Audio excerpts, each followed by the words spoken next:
We have guests here, Mike. God almighty. Sorry, everybody. I'm Louis Amestoy, the host of the Bako Motorsports Power Hour. Now joined, Mike Griff's over there causing problems. I'm stirring the pot. Stirring the pot a little bit. Steve stirs the pot should have to lick the spoon. Yeah. Wow. If it's like chocolate chip that's not cookie the pot dough. I'm talking about. That's not the pot I'm talking about. Steve Hughes is here. It's now allegedly this is the opener. It is the opener. Yes. But actually, we had this great opener, even though it got rained out a little bit and there was some weather and everything. It still was great. It was. The Winter Showdown was great. Fantastic. I missed it, unfortunately. I know. But I'm going to be there. You keep saying that. I'm going to be there Saturday. Am I on the list? Am I on the list to get in? Can I get in? You'll have to have my people call your people. Okay. All right. Yeah. All right. Good. So.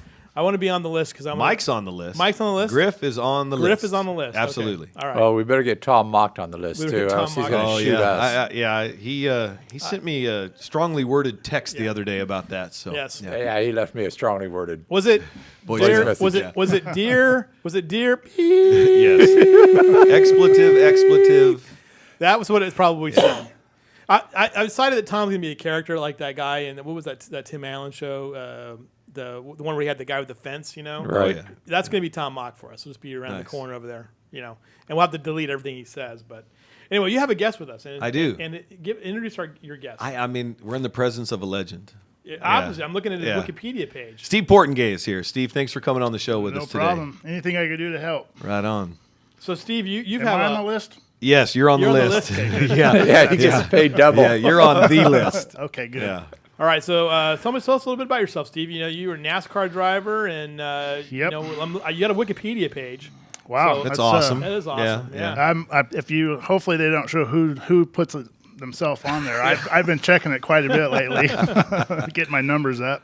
No, I've been involved in the K&N series for over 14 years.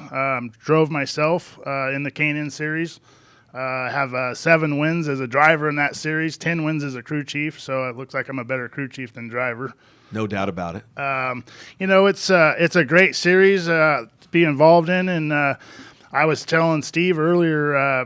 The reason I moved to Bakersfield is because Bakersfield, 15 years ago, was kind of the mini Mooresville, mini Charlotte of the K&N series, Right. back then called the Winston West series. So, that's pretty much what brought me here. It's kind of interesting. We were talking earlier, and I think right when you were getting here, we were talking about how Bakersfield's, because of Harvick right now and his success, people are starting to realize, you know what? We also have Ryan. Well, I think Ryan Reed winning at Daytona helped out a lot too. But that focus is all of a sudden back on Bakersfield and the racing community here. Do you feel that? Do you feel that, Mike? We talked about that. We talked about it a little bit before. I know your feelings on the matter, but Well, 2-time Southwest Tour champion Steve Portengay and myself were talking in the green room earlier today. And Steve thinks, and I agree with them, that we're going to see the next Kevin Harvick come out of Kern County Raceway Park. We've already seen drivers come from there, moving up from the Bandoleros and the Legends now into the late models. We're going to see some guys that are really, and it's a shot. It's a 1 in a million shot. It's like winning the lotto. because you got some really promising young drivers. Absolutely, we do. And I think once that really starts rolling, year 5, year 7, year 10, everything gets moving, and there's a lot of experienced drivers coming out of Kern County Raceway, we're going to see guys move up to the next level very rapidly. Because we have a whole group of 14, 15, 16-year-old drivers. Is that where that's going to come out of, or is it someone a little bit older? I think it's going to be those young teenagers. Exactly, and I think that's what Kern County gives you is the facility to run on the small track, run on the bigger track. You have the bigger venues coming in, the K&N series. So, I mean, you're able to let their talent kind of unleash and get bigger. Right. And the Kevin and the Ryan Reed and Casey Mears, and, that's what got me here 15 years ago. Right, absolutely. I mean, it's kind of interesting to see how this is suddenly. I mean, and Mike pointed out, like, look, this is how it's always really been here. I mean, it's always been a great community, but now it's kind of laser focus on. Logistically, it was the place on the map to, when we ran California Speedway in Las Vegas, and we had all those tracks, Irwindale and Mesa Marin back then. So, I mean, this was logistically the smart place to, even if you looked at the map, and, now that diesel prices are up around $3 a gallon, it's still logistically a smart place to live. Let's, Mike, just for a second here, you had some news about Irwindale too. Why don't you go ahead and share that news? Oh yeah, I don't think it's been any secret. It's kind of funny. They built this thing in 1999, spent a lot of money, beautiful facility, but nobody ever owned the land. I think it says on my Wikipedia I won the inaugural race. But anyway, it's been leased, and anyway, the track was the land was sold, I think, in 2013 to a development group, and we've kind of known for a while that there's been rumors of different things being there, but apparently it's going to be an outlet mall, and construction could start as early as 2016. Kind of sad to see a facility like that go away, but I mean, these people paid $22 million for it. They're obviously not going to make back $22 million leasing a racetrack. Sure. But I mean, we hear that story at least once a year, come out to say, okay, this is the final year. And it is going to be a tragedy to see that beautiful facility go away if it ever does. But it always seems that they kind of pull it out at the last minute and they're able to run. We've been hearing it since what? Since 2013. Well, that's because it takes a while. These people bought it with the obvious intention of building something there. Sure. The EIR is done. It's rubber. Yep. It's going to be rubber stamped by the city council. This is a done deal. It's hard to believe such a nice This track facility might was live a torn little down bit for in that, though. 2016 Yeah. because apparently they're not going to start construction, which would be destruction, Right. until it's 65% leased. But it's going by the wayside. There's no doubt about it. Well, that could change the dynamics in the entire Southern California racing community, as we both know, and as we all know here. And but this weekend, you guys have a major event coming up with your opener and with the K&N Series coming in. Tell us a little bit about what you expect for this weekend. Third season for Kern County Raceway. We're very excited to see our really the third season. Third season, yeah. Can you believe it? I can't believe it. Very excited about our NASCAR late models. Our returning champion Brian Richardson, looking for a great field of cars there. The Spec Mod 50, the fireworks show, and of course to top off the evening is going to be the Napa Auto Parts 150. So happy to have a great sponsor like Napa Auto Parts on board. They've been very helpful. We're going to see a big contingent of Napa folks out there on Saturday night, and I expect a great night of racing. I think Steve, we said we've got 7 rookies in the field. 11 rookies. 11 rookies. 11 Wow. rookies. Who do we have in the? So give some of the names in the field.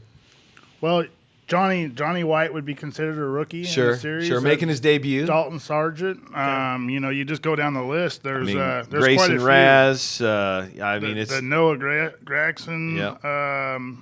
My driver Alex Shuddy. That's going to be in the 21 car. So, he's familiar with the USAC midgets and stuff, but this would be his first time pretty much in a stock car. Ryan Partridge, who's been very successful at Irwindale Speedway in a super late model, making his K&N Pro Series West debut on Saturday night. 29 cars pre-entered for the Napa Auto Parts 150. So with so many rookies in the field, what are you looking for, and how do you talk to Alex? Because this is how much is he?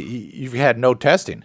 Well, we tested Irwindale. As a rookie, we get 3 tests, and then we heard about the testing policy coming down. So I was out there with James Vernon at KCRP on the day before Christmas, and we tested out there just to get our test in.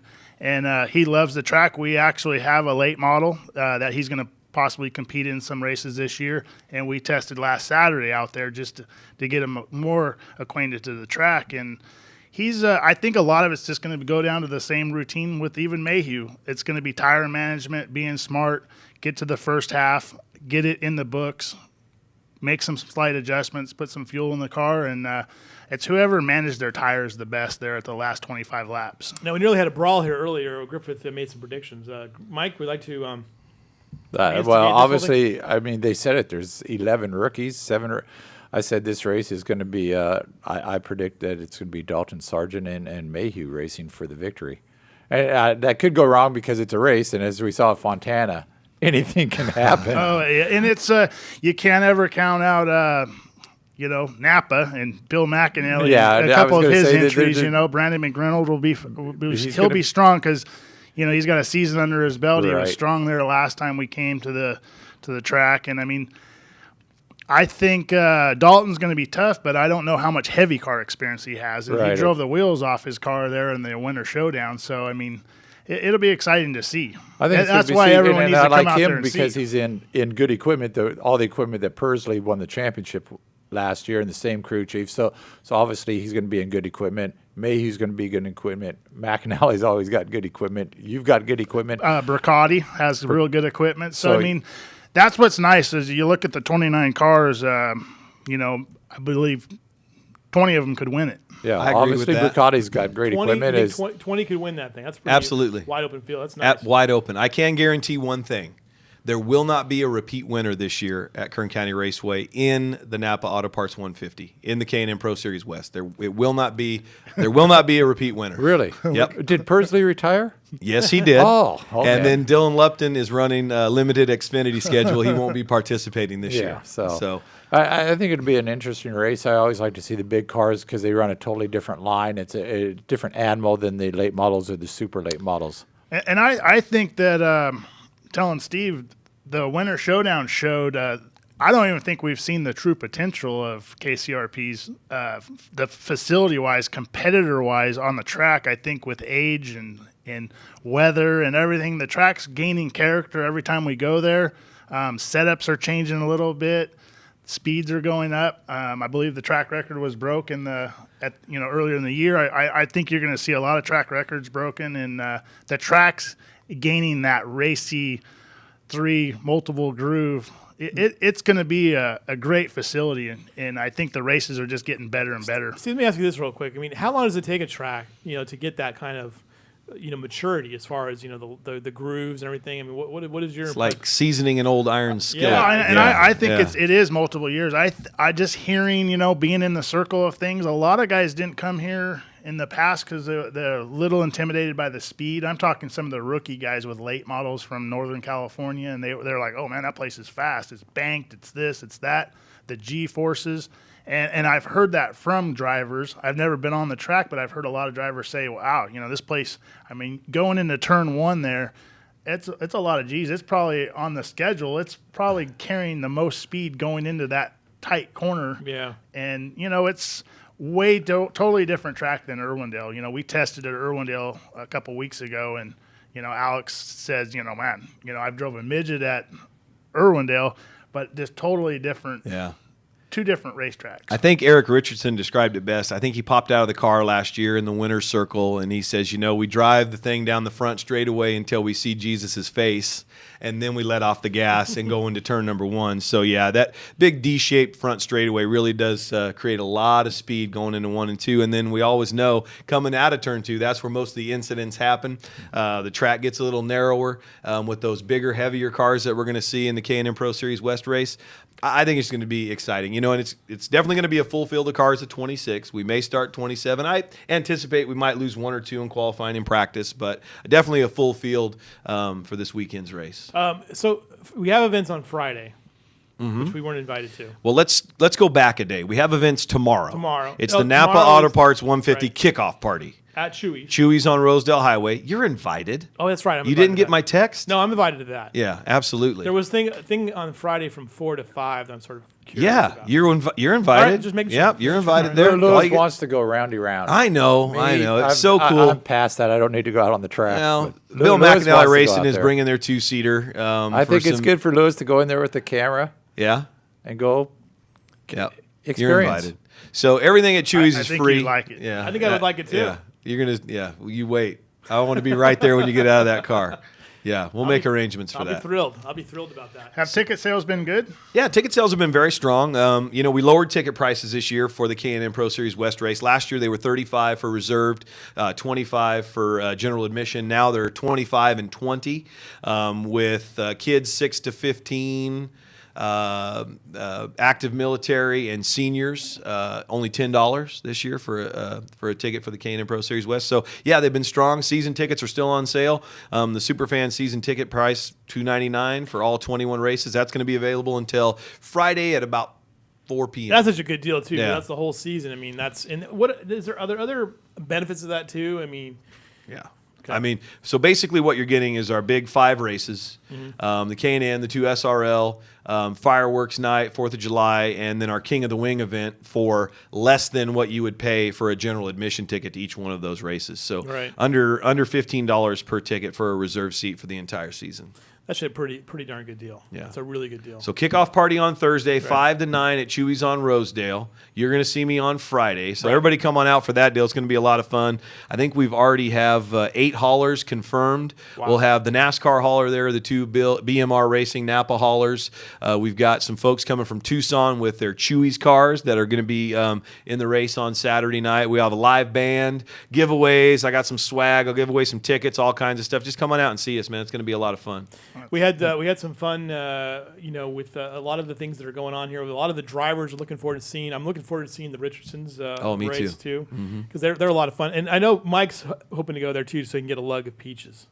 It's not peach season. They raise fall peaches. Oh, well, there we go. Richardson's do fall peaches. A lug of peaches? Is that like a... A lug is a box of peaches. Oh, okay. Well, that's Brian good brought to in. know. Brian brought in 6. 6 lugs. Six lugs. year. We had them Nice. stacked up in the corner here. It was awesome. Nice. So Okay. he's going to be a guest in October. We'll take a break. Yeah. We'll take a break. We'll be right back with more here on the Bako Motorsports Power Hour, brought to you by the Bakersfield Californian.